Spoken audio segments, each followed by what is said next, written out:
If you are what you say you are, a superstar, then have no.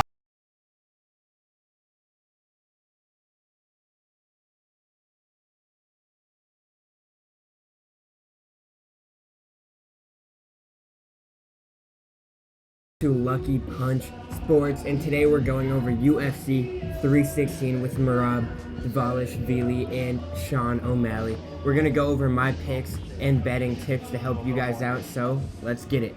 And the first fight on the main card is between Vicente Luque and Kevin the Trailblazer Holland. And Holland is making a second straight fight at welterweight, where he is much more competitive compared to middleweight against UFC vet Luque, and Luque is 16-6 in his UFC tenure with first round finishes against big names like Tyron Woodley and Bilal Muhammad.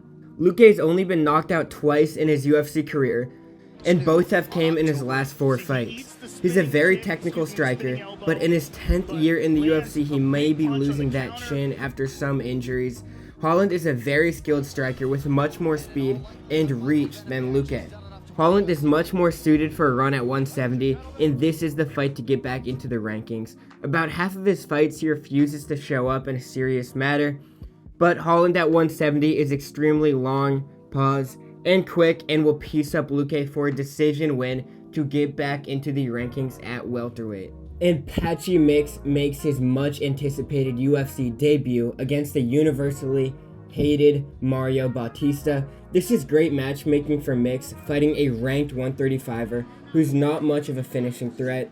Mix is extremely well-rounded, coming from being a champion at Bellator where he went 9-1. Mix has great chokes and back takes, but isn't afraid to stand and bang either. The Bellator converts have not had much luck in the UFC in recent years, but Mix should be an outlier taking on Bautista, a kind of lower ranked guy. Mario is on a 7-fight win streak, but a now retired Jose Aldo is his only impressive UFC win on that streak, which in my opinion he did lose that fight either way. Bautista is a smart, sturdy fighter who works great in dominant and comfortable positions for him. Mix is skilled enough to pressure Bautista and keep him in losing positions. Mix might not get a choke in time, but a firm decision is most likely in his UFC debut. Middleweight prospect Joe Pyfer takes on veteran Kelvin Gastelum, and both men made news with tacos recently.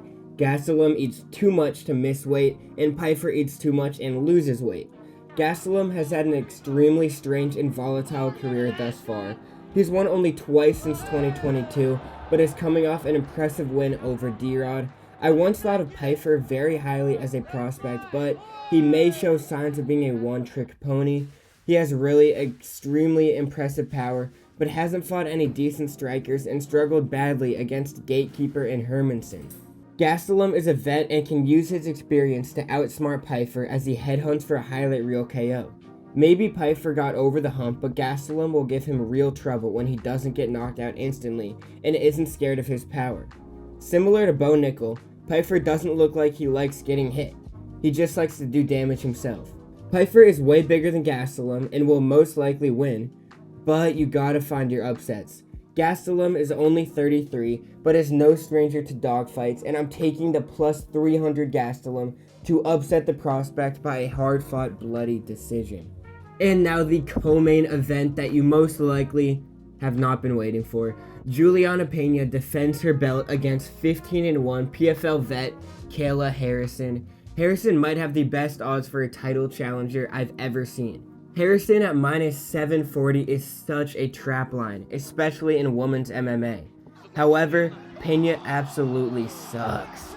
In her comeback fight against Raquel Pennington, she got dropped and in my eyes clearly lost that fight. And since her fluky choke over Nunes, she really hasn't looked like champion material at all. Not even close to it, actually.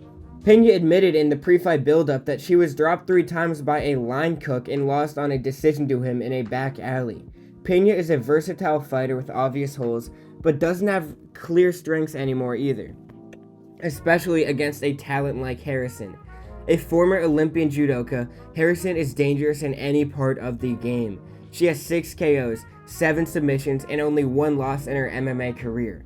Harrison is a beast at 135 and has insane weight cuts, which will definitely limit her timeline in her UFC career. I genuinely think that Harrison is better than Peña at every part of MMA, but who knows, with WMMA, anything can happen. I'm taking Kayla Harrison by any way she wants, but be careful with this line, it could be a trap line. Merab the Machine Dvalishvili takes on Sugar Sean in a rematch for his second title defense. Merab is everything you want in a champ. Fighting 3 times in the last 9 months, he emotes on his opponents, he has fun in there. However, he only has 1 finish in his 14 UFC fights. Merab blanked Sean in his last fight, and EPO or not, he has freakish cardio levels never seen before in the UFC. Merab is an incredibly talented cardio wrestler that can dominate the best when he breaks them down. Umar Nurmagomedov is a versatile striker with a last name that proves his grappling expertise. For much of their title fight, he was manhandled and emoted on by Merab.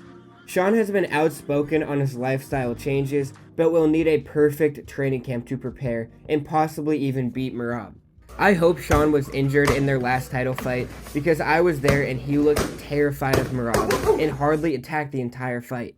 In fact, in round 5, Sean started throwing kicks and even managed to land a body shot on Merab, hurting him. That was the only thing he did the entire fight. Merab looked beatable in striking exchanges, but against Umar and Sean, his wrestling made him look untouchable. Another win for Merab could form uncomfortable discussions for bantamweight GOAT rankings. Sean is a 260 underdog to Merab and clearly lost last fight, but a good game plan could cement the win for Sugar here. He clearly has striking talent. Merab will land takedowns, it's inevitable when you shoot that many times. However, he is not a finishing threat in the slightest. If Sean can get up and escape from the canvas, he should unload every chance he can get. Every second on the feet is a second Sean needs to take advantage of and win, as once Merab lands a takedown, the clock ticks down very fast when you're on your butt. His range over Merab means he'll dominate most exchanges, and if he throws enough, he can land and deal damage to Merab. If Sean can't finish Merab, he can get a close decision to take his belt back, which I will be taking the underdog Sean O'Malley to get a decision if he can't get the KO over Merab Dvalishvili. And for my past picks, my lock of the night, if you just need a see green or need an extra leg on a parlay, 18-4, not bad, getting better. And my main card picks are 68-46, also not bad, but looking to improve here. And for my official main card picks, we're going to start with Vicente Luque versus Kevin Holland. I'm taking Kevin Holland to get back into the rankings. By decision, he's going to point fight and get the win here as the favorite. Mario Bautista versus Patchy Mix, a bantamweight fight. I'm taking Patchy Mix on his debut. I think he also will get a decision win here, if not a submission, but he will dominate Bautista and win decisively. And then Gastelum versus Joe Pyfer, a middleweight bout. I'm taking the underdog, Kelvin Gastelum. I think he's going to upset the prospect, a one-trick pony in Pyfer, in a bloody dogfight. And then the co-main event for the bantamweight title, we have Peña versus Harrison. I'm taking Kayla Harrison as the heavy favorite. I think she's way better in every aspect of MMA, and she will prove it here.